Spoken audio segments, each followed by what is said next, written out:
Hello, this is Reg Athwal, and welcome to our channel and another one of our episodes for family business experts, where I get a chance to interview a global expert or entrepreneur, or both in today's case, of someone who can share their insights and wisdom and help us at either a family level, business level, or ideally both.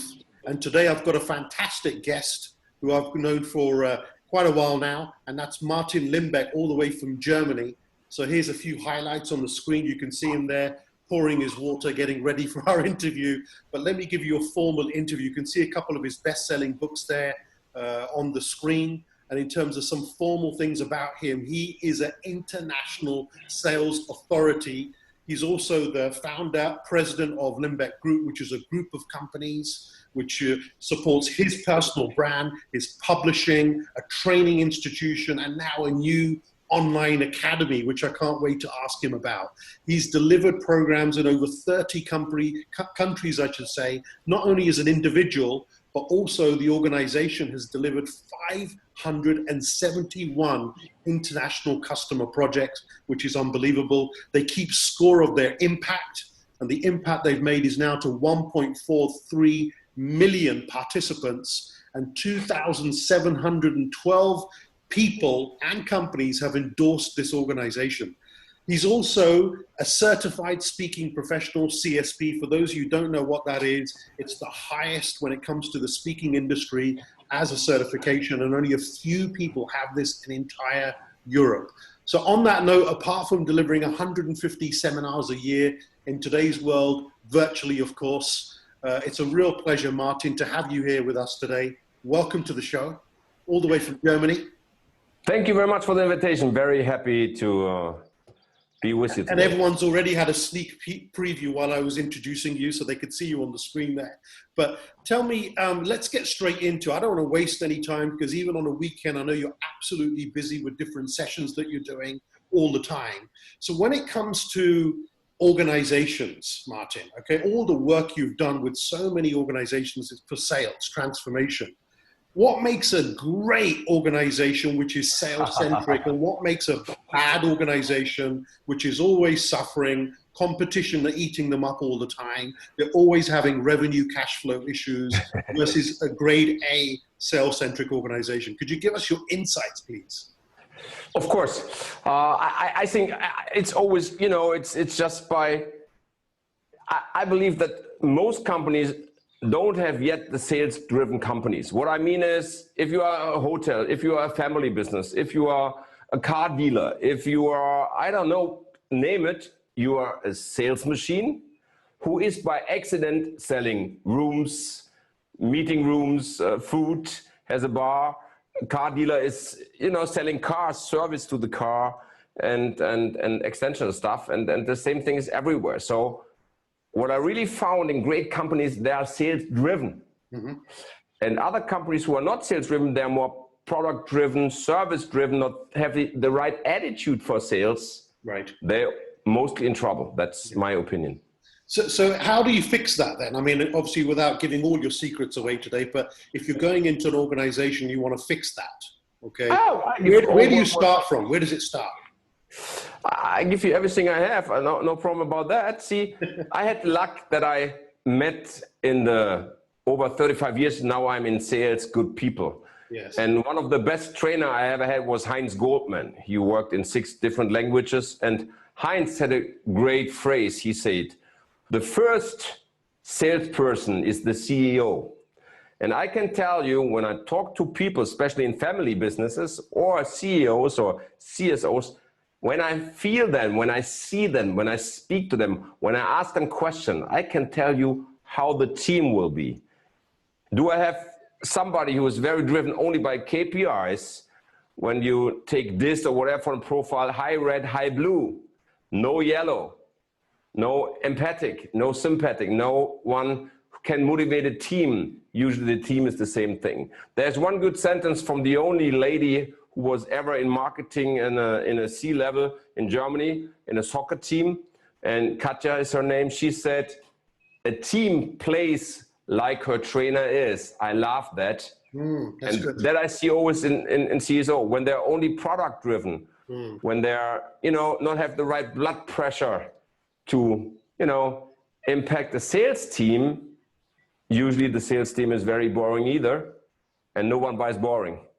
So are you saying then, I mean, because I can feel a bit of a contradiction. Are you saying then a lot of family businesses that we deal with, I'm thinking about the chairmen and the CEOs and the owners, some of them are very good salespeople that I've met, okay? And you're right, because of their charisma and their techniques, they automatically attract more people like that. I've definitely seen that. Yes. But then I've also seen the opposite, which is, tell me if this is right or wrong, where I've seen people who are introvert, not very good salespeople, but they are good at hiring people. Yeah. That's fine too. That's what I'm saying. Yeah. See, if I'm not a good salesperson, but that is a believing sentence, either everybody can sell and you can learn to sell. But we put sales in organizations, it's an department. Then we have silos and the production is more important. We have to develop the product.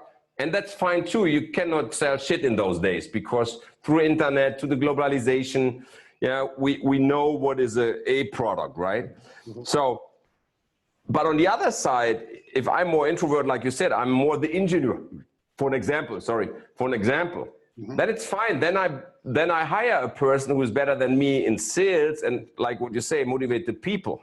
So can I ask you, Martin? But even if and that's for me important, even if you are an engineer, for an example, and introverted, you need to know that sales is important. And that's what I'm saying. Love that. Yeah, I get it. That's clear. So Martin, when it comes to hiring salespeople, okay, I know you do an entire program on this for your clients.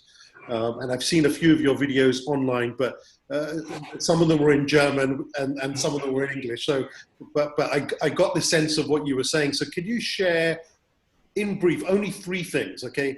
If the salesperson that you're hiring doesn't have these 3 things, forget it. What would those 3 things be? See, that's not easy to say because it depends on the industry you're in there. You're a key account or you door-to-door sales, whatever. But for an example, let's see, you have a hunter. We only have few hunters in the whole market around the world. If I want to hire a hunter, the first test I do in all interviews, after a while I say, hey, Reg, do you like cold calling? And when you say, yes, I love it, I pick the phone out and I say, okay, Reg, we go to the internet. What are you selling now? Oh, you're selling cars? Fine. So call a company and try to sell a car. I make it very easy because a lot of people do that wrong. Sell me this pen or that's not. So you literally do a live right. role play. In the interview, I ask him to pick up the phone and call somebody. And here comes the point.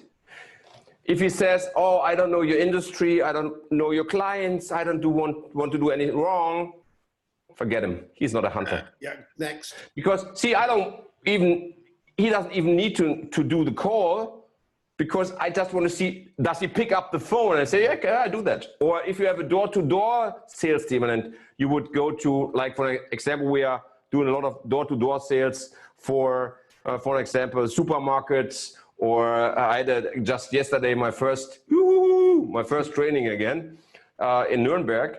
So they're selling coffee. It's the only Indonesian coffee. So, and they go to the supermarket. Right. And then I say, all right, do you like to do cold calling? It said, yes. So let's go. And I want to see if he would go. Then I know he is not afraid. Yeah, I like that. That's good. And what about if it's not, the industry doesn't require cold calling? Then what could be another type of test? Yeah. I be very fair, but I really do in an interview. I asked you, hey, Reg, what are you selling? What did you do before you did that? What you do? In which industry you were, Reg, before you start your own business? Oh, you're asking me. I thought you were just giving me an example. So I've always been in human capital management, HR, linked with family business industry.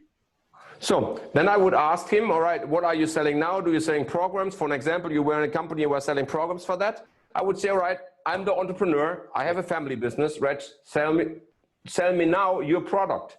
And then I can see, is he prepared? Ask he good questions.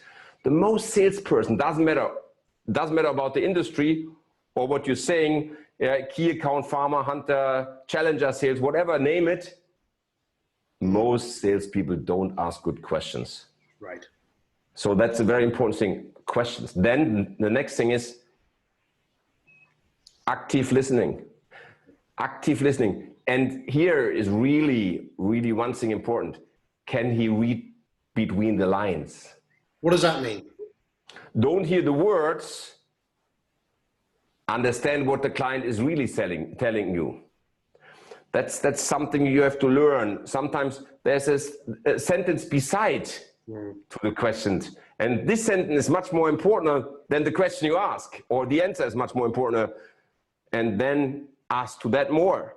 So that's very good. And now comes the next point, what I call, you need a good sensitive. When is the right time for the closing? When is the right time? How far you go? The timing, it's all about the timing, is it? Yeah. And then what I always try when I hire people for executive key account management, income over 100,000, we always do like, yes, they have to come to work 2 days with the company, test working, we call that. Like a trial? Yeah, right. He has to get 2 days free on his company, put in some vacations, then he comes 2 days to work. Then I can see if he really wants the job. Yes. We can test him. He can learn our company, because I found out interviews are fine, but the real life in a company is different than the interview. So I want him in the daily business in the company that he sees. For an example, when I key account manager, then I put him in a car with the other key account manager, and then they drive to customers. And I pick a good key account manager or sales guy who can give me good feedback about the person, what kind of question he asked about the company. And always what I really, really test in all interviews is, and there you can see a difference between a worse and a good salesman, how prepared he is. See, the first thing what I ask when people come here, want to be a franchise partner or want to come in my company, I have a cameraman or somebody in the staff, I ask, what do you found about Martin Limbeck in the internet? Yes. You are a keynote speaker. Beep. You are best thing out of beep. What is our philosophy? Did you check our website, the values, the core values we have on there, our 4 R's, our 4 L's in German. So I want to see if he really is looking only for a job. Yeah. And also, if they got past the first page of Google. I mean, Martin, obviously, you know, we know each other already, but I had to do a bit of research as well. And as I got past a few pages on Google Images, you know, I saw you there with boxing gloves, and I was going to ask you about that picture. You know, so and then I realized, hang on, you're a passionate fan of football and the Bundesliga, yes. And so am I. All my children are heavily into football and soccer, and 2 of them have played professionally in the past. And I realized, okay, if you actually know these things, you can actually create commonality with someone. But these are things, by doing research, I didn't even know about you before. Yeah. So you have to go past the first page of Google, yeah? Yeah, of course, you have to pass the first page of Google. If you're not in the first page of Google, you have some problems too as a family business. So you've definitely left a few good things there for people to consider. Can I ask you, moving on from here, when it comes to 2020 right now and the crisis around the world, I realize that you are more busier now than you were before, okay, which is incredible with some of the big projects that your company's winning. Can you share with us what's the need? What are people requiring right now? What type of sales programs are they asking for compared to last year? Read this book, then you know. see, I'm very good in attitude, you know, and that I learned really in America. I went to a high school, exchange student one year when I was 16, and what I really learned in America was that mindset. Mm-hmm. And see, when this COVID came out, I learned in Germany 60 to 70% will get it. So I make the first decision, I be in the region of the 30s. Then I realized, okay, 80% of the people who get it, they don't feel it. So then I make the decision, if I pass not the 30, then I'm, you know, in the 80s who are not feeling anything. So the first thing is attitude. And then I had probably the same feelings like everywhere. First, when I heard about that, I was like, yeah, come on, influenza, more deaths and all that stuff. Mm-hmm. I was a little bit fluffy about it. Yeah, skeptical about the whole thing. Yeah. Then I got a little bit deeper into it, and then it scared me. Oh, what will happen? The biggest crisis ever. I mean, I did already a lot of crises in my life, right? Birth is a crisis, you know.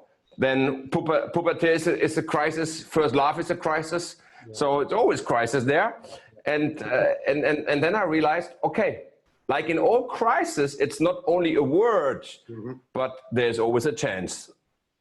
So now you have to make first of all the decision in your mind. It's a mind game to tell your mind, okay, I will be the winner out of this crisis. Whatever that means. Maybe I make this year not the best turnaround like ever, but at least I make money. I make the reasonable turnaround. And then I was looking, what can I do now? What people need now? And then I was very lucky because I'm good in seeing things and we are very bright in industries. But most of the insurance companies, they put out overnight a rollout of Flexperto, PassAdvice, you know, consulting software for insurance. So you are at home, I'm the consulting guy, I put you on a platform, I can share my screen, I put your database up there, not Zoom or anything. I really talk from software about consulting software. I understand, yeah. And then I found the niche. Even the old guys, 50, 55, who didn't like online and said, all right, now I'm an offline consultant for insurance. They had now to do business, they had to go online. So I founded write a program called Certified Remote Seller, Certified Remote Sales. I trademarked that already in Germany. So then I called all insurance companies and I said, hey, who is now giving these people training how to do the online sales? And they were saying, nobody. I know a guy who can do that with his company. So we did a lot of sessions the last 3 months, 4 sessions. First session was, what kind of technique do I need? How do I sit on the desk? For an example, no, I got here a chair, so I sit clear, not in a usually business chair. Yeah. You have to put the hand between, you know, one hand right to the frame, light and all that stuff.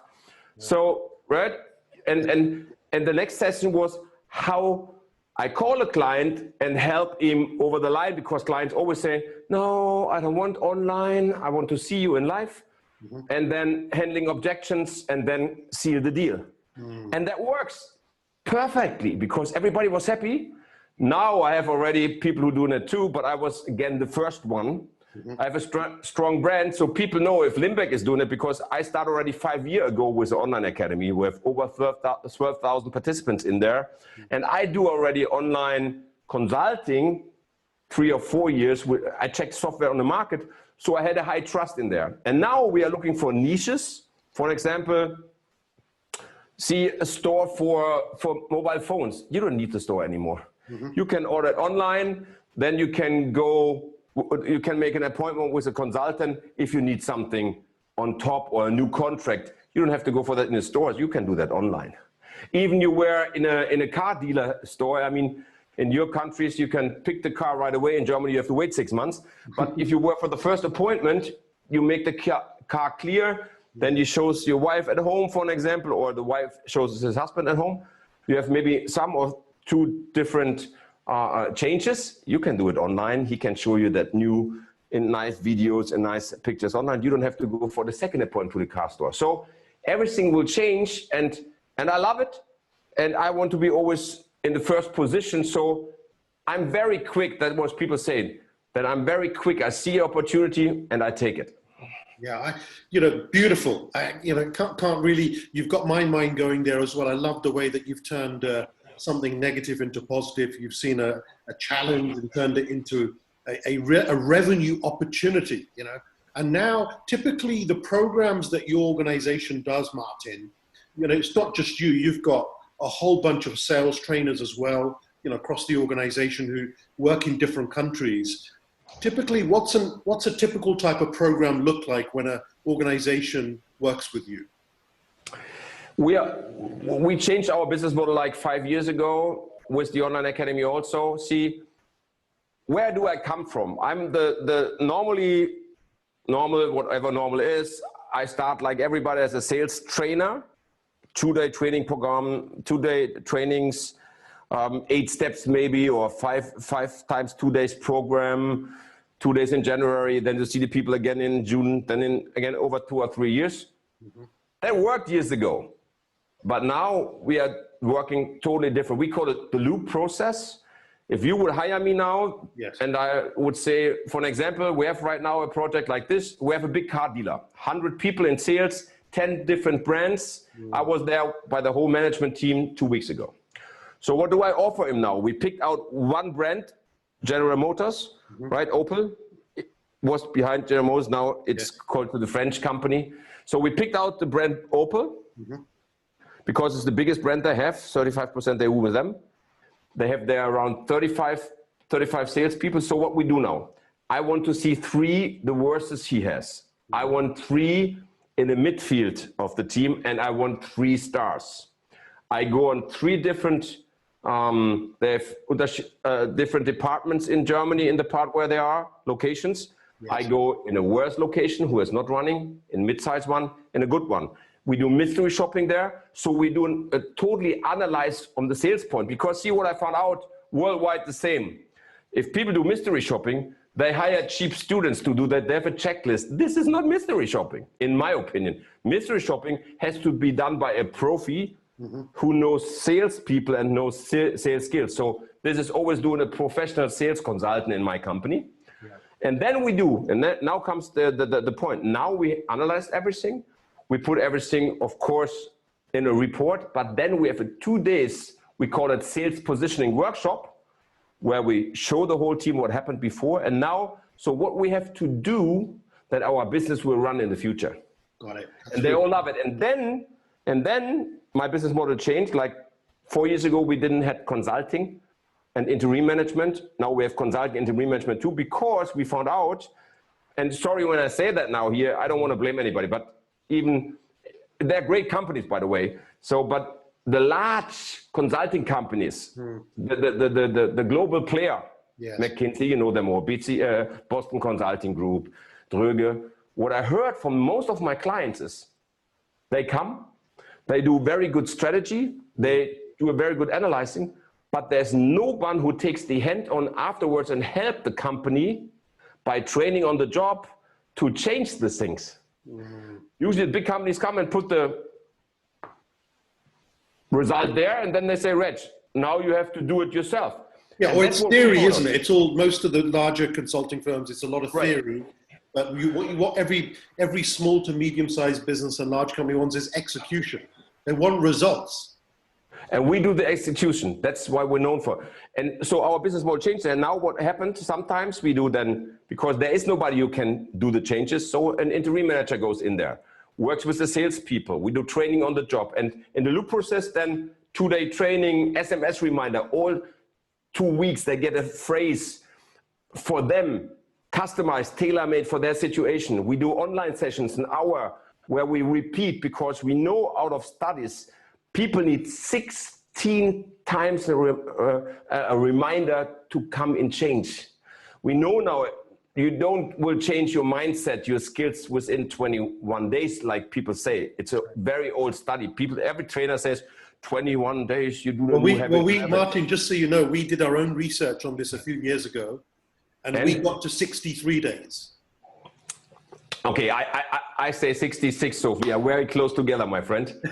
Yeah, 60. You need 66 days. That's what we found out. 66 days, because the 21 came from Maxwell. He was a surgery for noses, for ears, and he found out when people get a new face, they needed 21 days. Interesting. To like it. And that was the reason why people said, okay, we need 21 days for a change. Bullshit. Like you said, 63 or 66 days. So we do a lot of training, because especially in the area sales and sales leadership, people mostly have a very high ego. And they say, why should I do training? I do 100% revenue. I'm 25 years in this industry. What does he want to tell us? And I always promise my customers, if they, in the morning coming through the door in the seminar room, they usually don't fit, but after 2 days with us, they fit again. So, because we are very practical, we are authentic. For an example, you know about the consortium team, yes. Right? There are 2 guys in there, they want to do something with me, and they ask, hey Martin, you worked in 30 30 countries. Would you do the trainings in English also? I said, of course. I'm perfect in English? No, but I'm authentic. And people like it because if I don't know a word, when I do in welding companies something, welding was new for me, for an example, a couple of years ago. Then I just, Reg, help me with that word. Well, to be perfectly honest, Martin, I think it's different and appealing. So, you know, even in Africa, Middle East and South Asia, where we do a lot of business with clients, I think it's nice to have someone from Europe come along, you know, and also us trying to listen to your words and understand. And at the end of the day, you know, with your vast experience, it's not just the words, is it? It's about your energy. It's about your presence. Okay. There's tools that can be given in English or any language, but it's about your energy on the whole, it's a whole package. It's authentic, it's a charisma, like you said, and it's the content. Exactly. Can I ask you, you know, when there's a crisis situation with companies, people have poor cash flow, they have limited budgets. Obviously, some corporates, they have budgets that must be used before the end of the financial year, which I understand. But a lot of medium-sized businesses have constraints. So is there models emerging in your industry where some people take part fee, but maybe they take a percentage of the increase of revenue within a period of time? Because if you take the big consultancies, like you've said, some of them have shifted to that model. If we save you X amount, we take a percentage. If we increase your revenue, we take X percentage. What are your thoughts around that model? Especially buying consulting companies doing that now, who are train, you know, the buyers and the teams, they're doing that in Germany. We have sometimes the same questions. People ask us the same questions. I said, I have no problem with that, but then you have to make yourself completely naked. I need all the numbers. And then usually people say, So I like that idea, but then we need really the chance to really, that we are able to make decisions. See, if for an example, we would do a deal like this, you would be a CEO or entrepreneur with a large sales team and you want to hire us now and we should do that and that and that. If I have not the strength to put the pedal to the metal and make decisions that we go this way or this way, then I don't do it, because I make you offers, you say no, we don't do it, and then, you know. No, there's got to be a high degree of trust and transparency. You're right. Yes. Otherwise, if the numbers get fudged or whatever, it doesn't work. I get it. But anyway, I know you don't need that because you're. But I like that idea. I like that idea. We're working right now with a very large company about that too, that we lower the fee and get a percentage on it, because it's very easy there, because we get a per contract. Doesn't matter how high volume the contract is, because it's in the electricity company in B2C. So that's easy. You make a contract with a family on the door. So we get paid by the contract. So Martin, you know, moving on to another area, how do more people now with digital, I know you've been doing it for 4 or 5 years, but now bandwidth has changed, devices have changed, things have become smarter, faster. So it becomes a little bit easier to give people a digital online experience. So now with your academy, how can more people around the world get access to your content? How does that work? See, I was thinking 5 years already. See, how will the industry change the next years? Mm-hmm. And for me, it was clear there will be an online part, but online is not the only solution. Depends on the training. Some trainings you need online and offline. For an example, what can we do online here? We can do great interviews. We can deliver content in 1 hour. Bam, bam, bam. The structure, 10 points, bam. But if I want to change people or help people to change, to use the content, I need again a seminar. I need workshops. I need role plays. I need the camera. I have to repeat that. So, and then I said, okay, let's do an online academy for these people who are small companies, small medium enterprises. Let's do the online academy for the program. 80% of our loop process, where we do the same thing like I just mentioned, the online academy works beside. And we do it over a whole year, because we said, if a salesperson only takes 30 minutes a week, great. And then was the idea, like Netflix, after a year, 50 videos, 50 audios, 50 workbooks, he doesn't know anymore what was in chapter 3 or 12. It's like a Netflix, you always can go back and learn again. Maybe tomorrow we have a price negotiation. We have 4 videos about price negotiation. You prepare and said, okay, let's watch again the 4 videos for price negotiation. You can get a sign in over my website. And then you can buy that as a... I think I've got an idea for you, which is the same way, you talk about Netflix and the movie industry, where if somebody wants to produce a movie in a certain country, they go and use local production companies and have freelancers. And one of the things that's growing every year is people learning to use drones, okay, youngsters, where you have to be certified to do this properly. So I can imagine your business, it's just an idea popped in my head, where you're going to be in your office and you're going to hire someone who's going to manage a drone in an automobile showroom, okay, doing some live role playing and talking in the earpiece with the sales guy at the same time. So, who knows? Good idea. Who knows where technology can go for the future and what you can do. We build a lot of content for companies tailor-made. We have our own, in the cellar, we have a whole studio, like a TV studio. When sometimes I had before camera people, they said, oh, we don't have that in our TV studio, like what you have here. Because I knew it will come, and COVID, of course, is a chance to help too, because a lot of people say now, wow, online works good. Yes. It will not the only one solution. I believe in a hybrid, but it's a good solution before you do nothing. Love it, love it. So now I talk about family businesses and inspire family business. You are a family business, okay? I know, I watched you in Google too. Yeah. So Limbeck family, tell me about Andrea is behind you. In fact, she's the real boss, I believe, of the organization, is your wife. And then you've got your 24-year-old son. The same thing. Yeah. You have a boss too, right? Yeah, she's the one who manages the money. I don't get involved. So tell me, Martin. Same here. Yeah. So give us some insights into, your family business on, what works really well. What have been some of the challenges over the years to get it working right? And what tips you can give other husband and wife or small family businesses? What tips would you give them? I'm very honest on that. I'm married the second time. My first wife worked in a company too, the mother of my son, Chris. She's working with Andrea and me too. And my first wife, she was in the tax law, and she was, in the department for, the money, manage the money and all that stuff. And it didn't work. It didn't work because she was part-time there. She had other ideas. She wants to do this and this and this and this. She was not really addicted to that, what I did. So we got, we divided then after 6 years. And then I was thinking, okay, not anymore a wife in my company. It doesn't work. So then I tried a little bit, and then, like always, I'm lucky. I was on a hotel kitchen party. I don't know if you know things like this. Hotels do kitchen parties where they invite guests and they cook in the kitchen, and the party is in the kitchen for... Really? No, never been to one of those.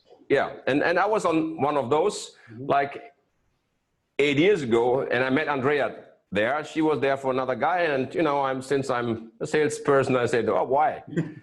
Great girl, wrong man, we have to change that. So I did, and she learned, we do it in Germany, you don't have that all around the world. I know that apprenticeships where you learn something. Yeah. And she was in a hotel. And I'm addicted to soccer. She's much more addicted to soccer. She is a Dortmund girl. And she comes from a normal worker family like me too.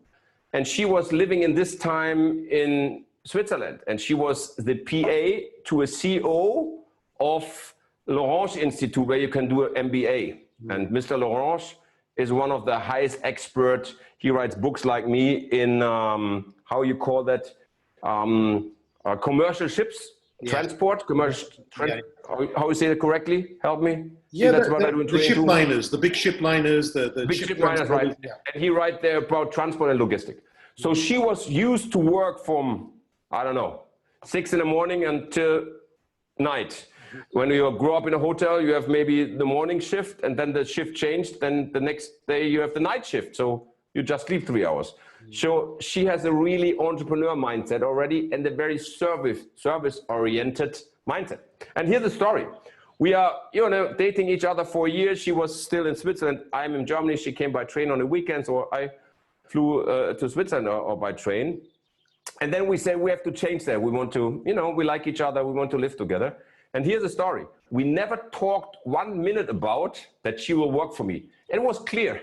Mm-hmm. It's really funny when people ask us how that works, and people say, oh, that can work. And since then, she is here. She's with me in the company, and she is like the boss for the finance. She is my PA, mm-hmm. and she managed the people inside sale in the office. And yeah, and that works perfectly, but now comes the but. Here comes a but. Go on then. See, what is hard, and that's, I think a lot of people know that in family businesses, you are man and woman. That's already hard enough. Mm. Then I'm the boss, and she's the employee. Well, you think you're the boss, but yeah. At least I think it, and on the paper, it is it. Yeah. And then we are a love couple. Yeah. So, and you really need to talk about that.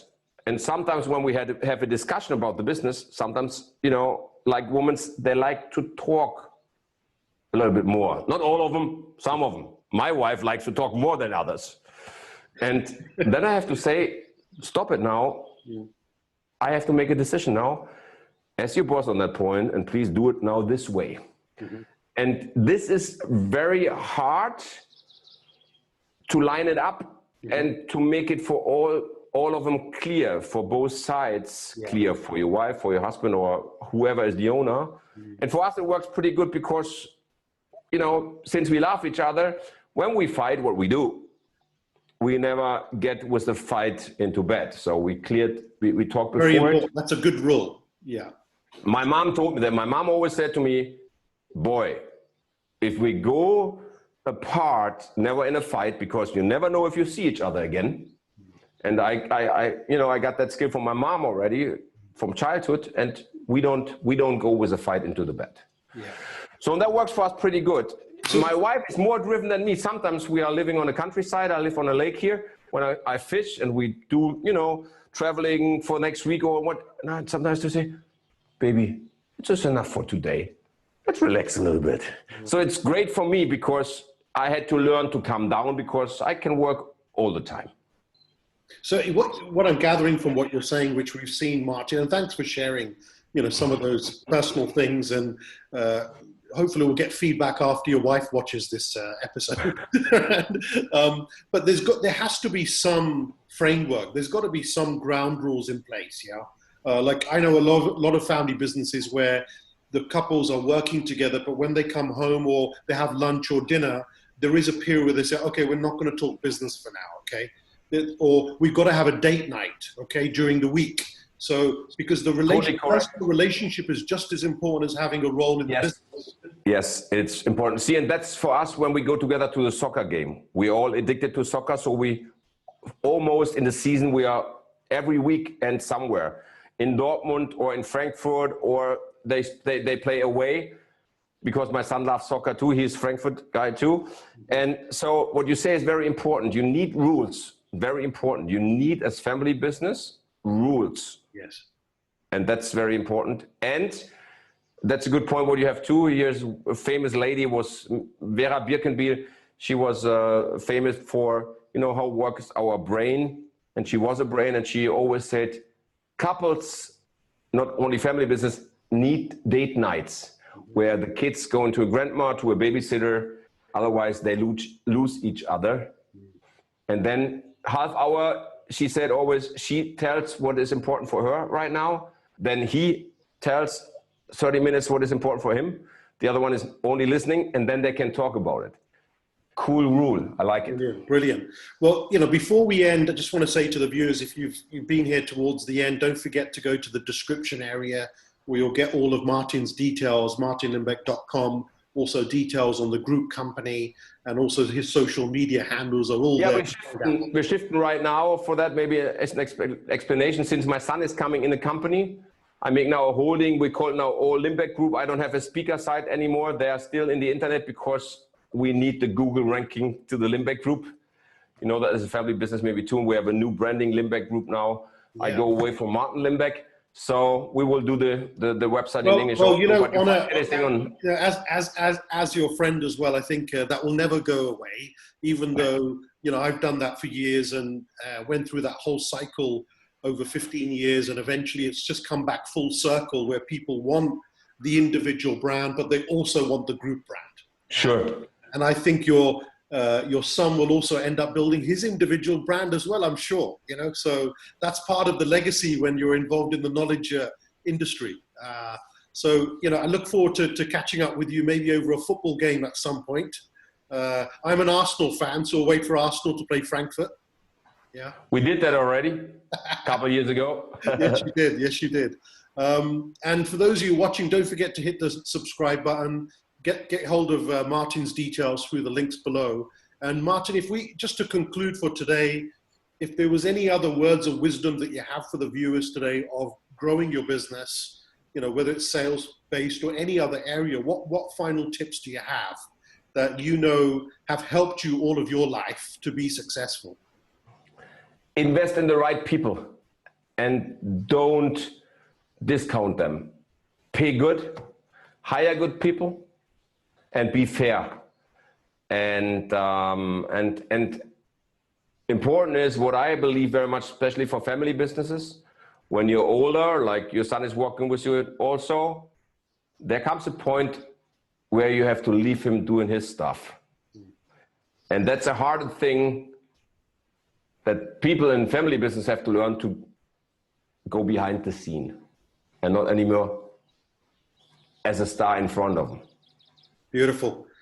On that note, Martin, I wish you all the best and keep doing what you're doing. I think a fantastic year you've already had, even amongst this whole crisis, but you're moving on to a completely different level with your branding. And I wish you all the best with your family business, and we'll catch up again soon. Bye for now. Thank you very much. Thank you very much for having me.